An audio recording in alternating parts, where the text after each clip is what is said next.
మనం ప్రకటించవలసింది సత్య సువార్త. సర్వలోకానికి వెళ్ళి సర్వ సృష్టి మధ్య అద్భుతములు చేయండి అని ప్రభు చెప్పులా.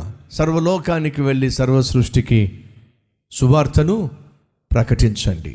మీరు ప్రకటించే వాక్యాన్ని వెనువెంట ఉండి సూచక క్రియల చేత, మహత్కార్యముల చేత నేను ఆ వాక్యాన్ని రూఢిపరుస్తాను, నిర్ధారణ చేస్తాను. మీరు చేయాల్సింది వాక్యం చెప్పటం, మీరు చేయాల్సింది సువార్తను ప్రకటించటం.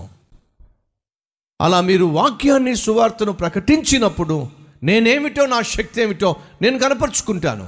దీన్ని రివర్స్ చేసేసాం. ఈరోజు మనం వాక్యాన్ని చెప్పటం మానేస్తున్నాం, వాక్యానికి సమయాన్ని తగ్గించేస్తున్నాం. ఈ రోజుల్లో చాలామంది మీటింగ్స్ పెడుతున్నారంటే ఏదో 10 నిమిషాలు, 15 నిమిషాలు, 20 నిమిషాలు వాక్యం. అది కూడా ఆ వాక్యం కూడా స్వస్థత గురించిన వాక్యం చెప్తారు. మనుషుల్లో స్వస్థత కోసం, విశ్వాసాన్ని పెంపొందించడానికి స్వస్థతకు సంబంధించిన వాక్యమే చెప్తారు. ఆ వాక్యం అయిపోయిన తర్వాత ఇంక స్వస్థత ప్రార్థనలు మొదలు పెట్టేస్తారు. అందరికీ రోగాలు ఉన్నాయా?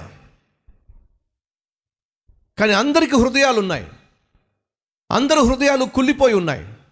బైబిల్ సెలవిస్తుంది, హృదయం అన్నిటికంటే మోసకరమైనది, ఘోరమైన వ్యాధి కలది, దాన్ని ఎవడు గుర్తిస్తాడు? శరీర సంబంధమైన రోగం మనిషిని సమాధి తీసుకెళ్తుంది. హృదయానికి సంబంధించిన రోగం మనిషిని నరకానికి తీసుకెళ్తుంది. శరీరానికి మరణం ఉంది కానీ ఆత్మకు మరణము లేదు. మరణం లేనటువంటి ఆత్మను రక్షించగలిగింది దేవుని వాక్యము. అటువంటి దేవుని వాక్యాన్ని ఆత్మరక్షణ కొరకు ప్రకటించడానికి బదులుగా వాక్యానికి చోటు ఇవ్వకుండా శరీర సంబంధమైన స్వస్థతల కోసం ప్రాకులాడడం, పరుగులెట్టడం, వాటి కోసమే మీటింగ్స్ పెట్టడం ఎంతవరకు సబబు అంటారో ఒకసారి ఆలోచించండి.